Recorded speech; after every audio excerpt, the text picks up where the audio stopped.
So moving on from peaceful evolution, well, we'll never move on from peaceful evolution because it's a long-term strategic plot.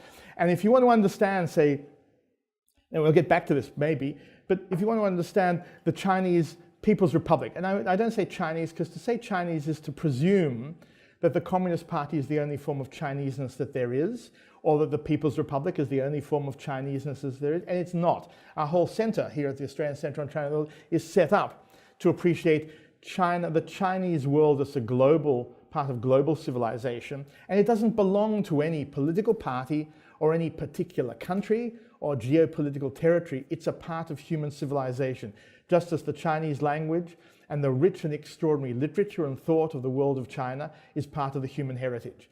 And if we don't get to that point, and this is what we're going to now lead into, is the issue of a shared destiny and what that really means. In more abstract and I think positive terms, and the more practical political terms as used by the Communist Party in China today. Now, shared destiny, the main theme of my talk today, which is 共同命运 in Chinese. Now, the concept of shared destiny it's a complex one. It is the theme of our yearbook this year. So if you want to see a great detailed analysis of shared destiny in the areas of the economics, international relations, internet debate and discussion, rhetoric and politics, united front work, law, and so on and so forth, our upcoming yearbook, which, as I said, it's in final design at the moment, it'll give you a thorough and I think very comprehensive analysis and study of this concept and its ramifications. I'll only just touch on a few aspects of it today as it relates to both this particular topic and also the obsession of this Two China course with the One Belt, One Road. Now, from what I understand, the concept of shared destiny in contemporary China was first really raised in the year 2007. That's about 8 years ago, before the Olympic year, when Communist Party leaders, in discussing their long-term aim to reunify with Taiwan, or rather to bring Taiwan under the sway of the People's Republic, they said that Taiwan and mainland China shared a destiny. They had a 共同命运. In more practical recent terms, the party began making a point of shared destiny in November 2012. You'll remember that's the time that Xi Jinping, the 18th Party Congress, was selected to be the General Secretary of the Communist Party. In the formal speeches at that congress, it was declared that humanity had a shared destiny. 人类的命运, 共同命运. And from then on, we've seen this term, shared destiny, or some people, the communist authorities, they have a formal translation apparatus that translates as common destiny. I don't like the word common particularly. It's a bit too common for my taste. I prefer shared. It has been used, according to reports in June this year in the People's Daily, Xi Jinping has used the term shared destiny or community of shared destiny, 命运共同体, 62 times in speeches and announcements. Now, this is no mean record. This is a lot of. So let me just sort of say how it's been. So what is a community of shared destiny? It's a typical one of those catch-all expressions.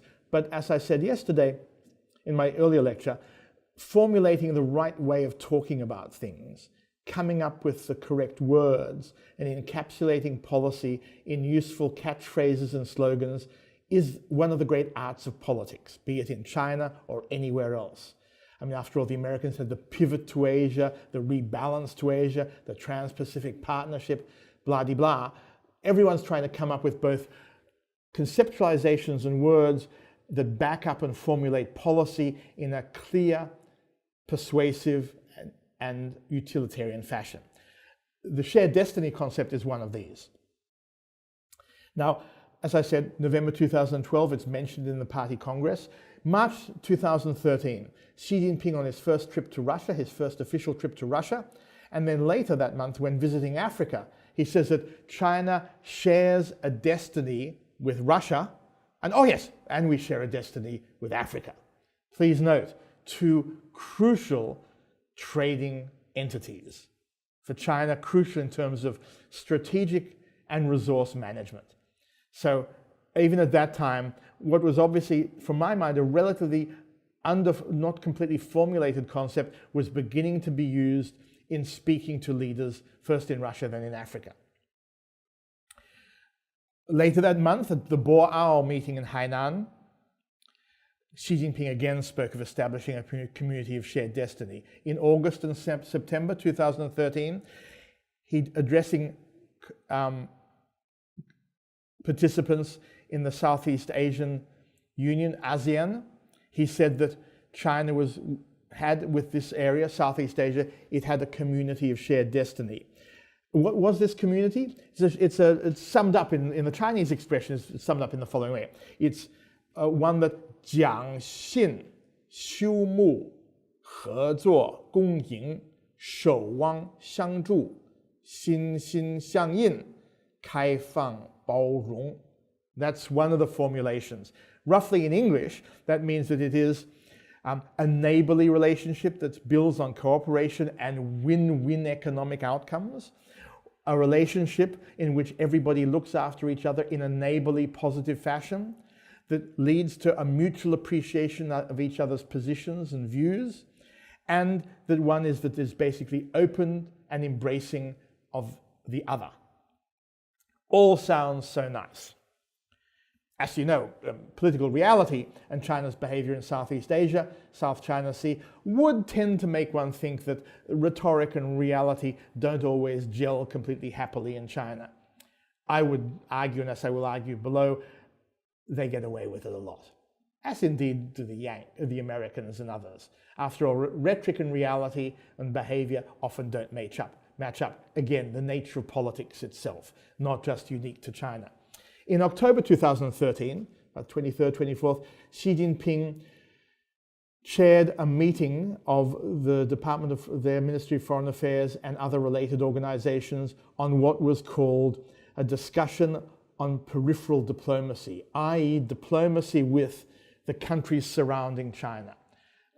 The peripheral, it's called 周边国家 in Chinese, which means both the China is at the center and they're on the periphery, and therefore, they have to sort of somehow relate to China.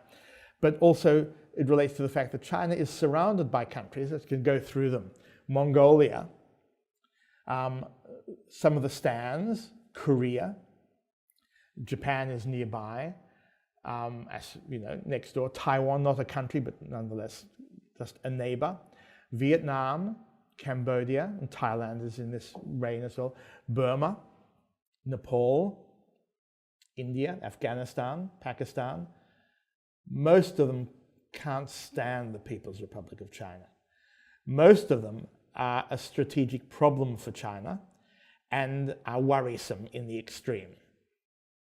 So China does need to work on how it's going to deal with its peripheral nations.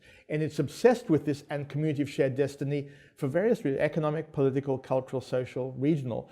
But also, one should always keep in mind that China has the major obsession, we've discussed it earlier when talking about peaceful evolution, the major central ongoing and perhaps century-long obsession, century-long from now, it's already gone on for 70 years, obsession with the United States of America. So China looks at America and the People's Republic. They look at America, as they have now since the mid-20th century, and they see their peripheral nations. And damn it, they neutralize the Canadians. As you know, Canada is not a threat. Although if you watch South Park, you know that the kids in South Park think that Canada should be bombed and destroyed because it's a threat to America, which is sort of very cute. And anyway, it's worth keeping that in mind. To the south, what has it got? It's got Mexico, and what's happened to it, except for the drug problem, Mexico has been neutralized for the States in many crucial ways as a political threat. The rest of Latin America is a complete nightmare, of course, for the United States. But you look over to the American East, and what do you got? You've got the Atlantic Ocean, and you've got England, close ally, France, Spain, not a big problem. You look to the west, America controlled and occupied, dominated Hawaii, destroyed the Hawaiian kingdom in the 19th century and occupied it and made it into a state of America. And then what you got? You got the Pacific, and you've got a long way until you hit Japan and Taiwan. Russia you have up near Alaska, and then China. Chinese analysts and others just look at this reality and think, look at them. They've got all of these resources, all this land, this young growing population. They've got no strategic threats on any of their borderlands. They've got global this, that, and the other. And what have we got? We've got this little band of water we control, as our sea territories. We've got problems with nearly every neighbor. We've got issues. And this is what has to think about this. Sitting in Beijing, no matter what the rhetoric is, no matter how we think, oh, the big China threat and how they're going to dominate everything, it must be so irksome to be a rising economic power and look around and realize you've got so many people who are either American allies or people who don't like you, and you have a whole range of strategic problems and issues on your borderlands and further afield. Anyway, so it's worth remembering as we discuss the community of shared destiny idea is that the Chinese authorities, for all of the limitations we've discussed about their internal politics, about their behavior, about their history, they have good reason to agonize over how they're going to create, in the long term, a strategic environment that works for them, maintains relative peace, and allows them to expand their trade links, whether it's by sea or air or land, and also maintain an environment that is accommodating of themselves. Now, I'm not a specialist in international relations, and others in your course will talk about matters to do with how well or badly China has handled its fraternal relationships in the region. In the last year or so, it's done pretty badly, and I could go on about that, but what it tries to do in ordering its region is not only come up with a community of shared destiny, which is not just about rhetoric, it's about practical relationships. And one of the ways it does this is since the mid-1990s, 20 years now, China has developed a very complicated series of what it calls strategic partnerships. Now, from my count, there are 9 levels of strategic partnership. And I just mention these because it's worth knowing that, and all countries do this, but China is a country based on dynastic practice, the Republican era and the Maoist era, which are all obsessed with levels of closeness and distance from yourself. You order the world according to hierarchy and priority.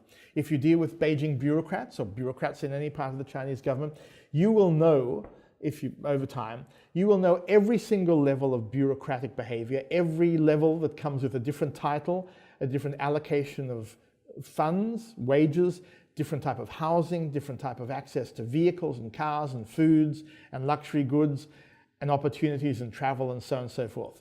It's all divided up. There are 24 levels of state cadre in China. And within them, there are many gradations that determine how you live, where you go, what you do, what power you have, and so on and so forth. China is, by its very nature, a profoundly bureaucratic society that orders itself according to gradation and difference. It does the same with all of the international relationships it has, and you can be one or other, one of the many types of strategic partner. So this whole concept of what are called 伙伴关系, relationships, developed, or partnerships developed from the 1990s and through to now. I'll just mention a couple of them because there's a whole list. You can go online and look up the 9 gradations of relationships. You've got your casual, collaborative relationship with a country. It's a 合作伙伴. You've got your constructive collaborative relationship, which is called a 建设性的合作伙伴. You've got your complete or thoroughgoing collaborative relation, strategic partnership, which is a 全面合作伙伴. You've got a true strategic partnership, 战略伙伴. You've got a strategic collaborative relationship with a country, 战略合作伙伴关系. And then you have your comprehensive strategic collaborative partnership, which is a 全面战略合作伙伴关系. And then you have the ultimate of all relationships. And China only has one country that has this particular relationship, and that is the all-weather relationship, the 全气候合作关系.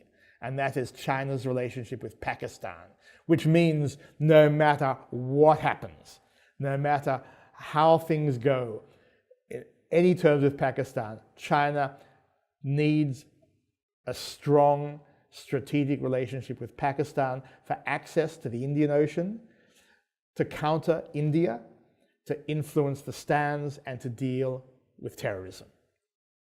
And no matter how loathsome the Pakistani government, or what passes as a government in Pakistan happens to be, China is in it, come thick or thin, come hail or shine, as they say. I would remark that that's exactly the relationship that the Americans have with Pakistan, because no matter how odious, insane, grotesque, and untrustworthy and treacherous the Pakistani government has been to America, the Americans still pour in the money and give support. So let's not pretend that China's acting in any strange or unique fashion. It's acting in its surprise, surprise self-interest, which is what countries do.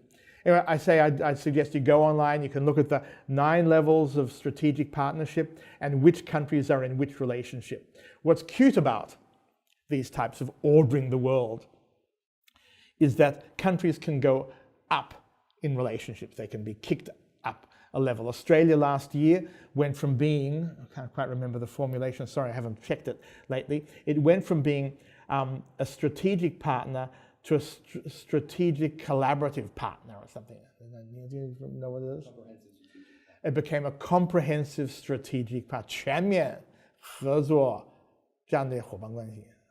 Something of that description. Anyway, now, our government has had difficulty, and I know because I know the people who are in charge of these things, had difficulty in understanding what that actually means in practical terms. Because with each level of relationship, China expects certain things from its partners.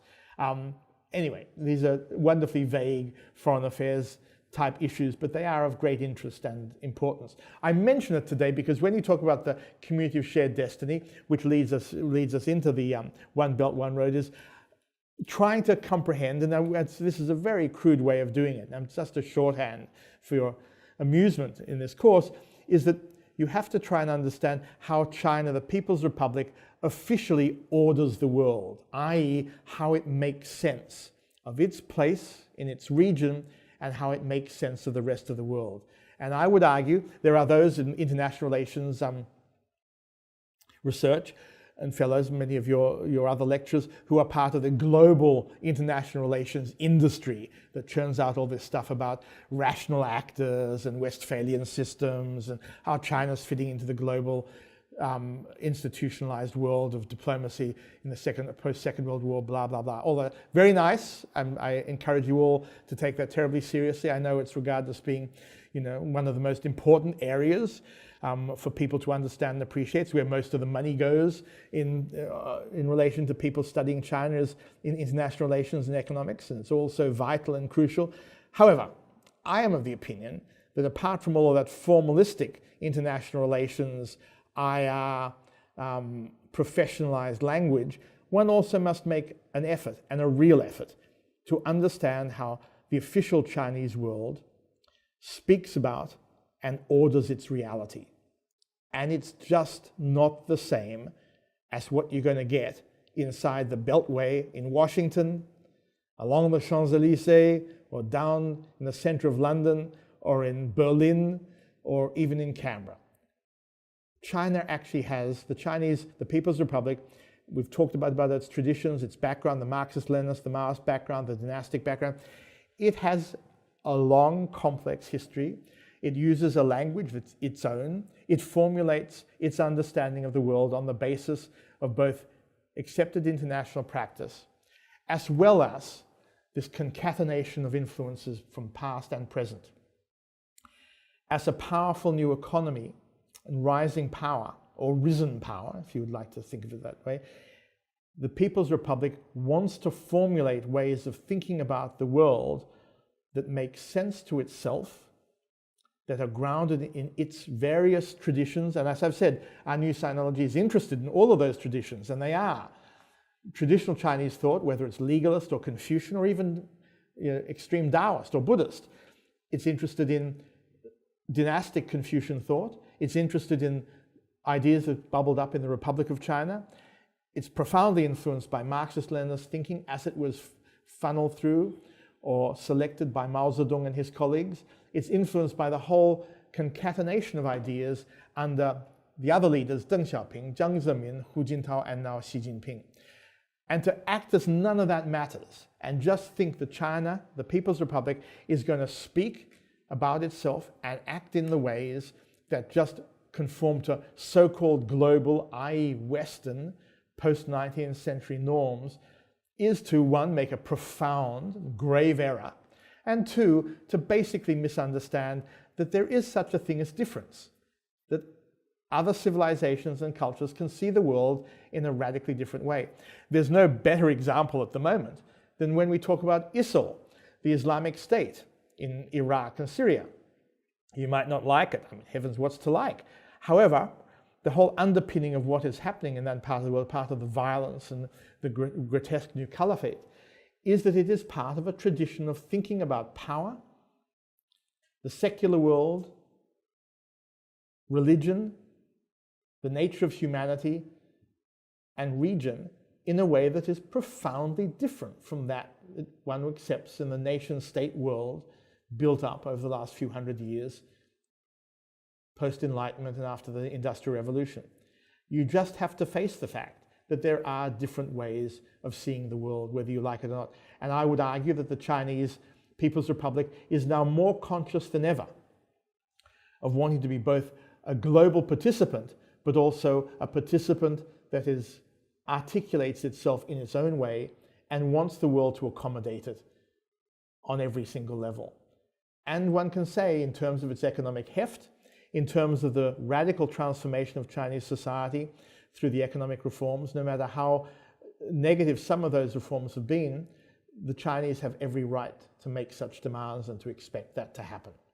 And that means that people like yourselves, just as me, people like me, have to make even more of an effort to understand how the official Chinese world understands itself and speaks about itself. Community of shared destiny, the various types of strategic partnership are not just words, they're not just a joke, they're not just a silly way of Chinese formulating odd ideas. These are real ways that a major world power articulates its reality. And to confront and engage with that reality, not to agree with it, because I don't agree with it, as you can sense from everything I say, but to take it seriously, you have to study it and understand it. You have to also understand its internal dynamics, the opposition voices within it, and the possibilities around it. When Community of Shared Destiny was first raised and we began to work on our yearbook in 2013, early 2014, I had the good fortune to discuss the matter with colleagues in Beijing. Our center has a close collaborative relationship. I wouldn't say it's a strategic collaborative relationship. Maybe it is. We have a close relationship with a leading Chinese, very influential think tank. And they claim, this think tank, which will remain unnamed, they claim that they're the ones who formulated the concept of the community of shared destiny, which I thought was really cute because I raised with them, in particular the people who said they did this, who were friends of, we're friendly. I can't say they're friends of mine. We are friendly. And I said to them, didn't it occur to you that if you, here in the People's Republic in Beijing, in East Asia, Taiwan's next door, and there's Japan and Korea, and they're your neighbors, that if you raise the concept of a community of shared destiny, didn't it occur to you that some people in our region of Asia and the Pacific might think back to historical precedent? Oh, Geremie, what do you mean? They asked. Well, in 1940, Shinzo Abe, Premier or Prime Minister of Japan's grandfather, was involved with this, Mr. Nishi. He and his colleagues raised the concept in 1940 of the creation of a thing called the Greater East Asia Co-Prosperity Sphere. It's called Dadongya Gonggongquan in Chinese, Daitoya Koeiken in Japanese. Now, this was a Japanese conceptualization based on a traditional Japanese concept of what's called Hakkoichu, Bahong Iyu, of the 8 realms under one rule. A conceptualization of bringing order and ordering the world around one. The Japanese at that time, you will remember, 1940, had occupied about a quarter of China's landmass. They'd controlled the Manchukuo puppet regime in northeast China. They had occupied for many, many years the whole of the Korean peninsula. They had occupied Taiwan. They're naturally in charge of all the Japanese peninsula and islands, and they'd expanded into Southeast Asia, Burma, and so on and so forth, Indonesia. And they said that they were creating a co-prosperity sphere that was about creating an Asia for Asians. Now, if you're familiar with Xi Jinping's latest statements, you'll be creeped out because he repeatedly talks about, particularly when discussing with Americans, that Asia is for Asians. For those of us who are historians, it's creepy to hear it because, well, also for people in Australia, it's a bit creepy because we'd like to think we're part of Asia. And if Whitey ain't Asian, then it's all the non-Whiteys in Australia who are Asian. Anyway, it gets complicated. America always claims it's an Asian power because it's on the Pacific Rim. It's been involved with the Pacific now for nearly 150 years. But the Great East Asia Prosperity Sphere in 1940 was articulated at the height of the war, partly because the Japanese said, okay, there might be many problems, but we, the Japanese Empire, as it expands, we bring enlightened rule, stability, economic benefit, and social coherence to all the places that we're engaged in, i.e. invade and occupy. We are doing nothing worse than what the Americans, the French, the Germans, the Russians, and the British, among others, have done in Asia for over 100 years, i.e. colonize, occupy, and exploit. We are doing much better because we're throwing the white man and his colonial regimes out of Asia and liberating its peoples. And so our co-prosperity sphere is about creating an Asia for the Asians.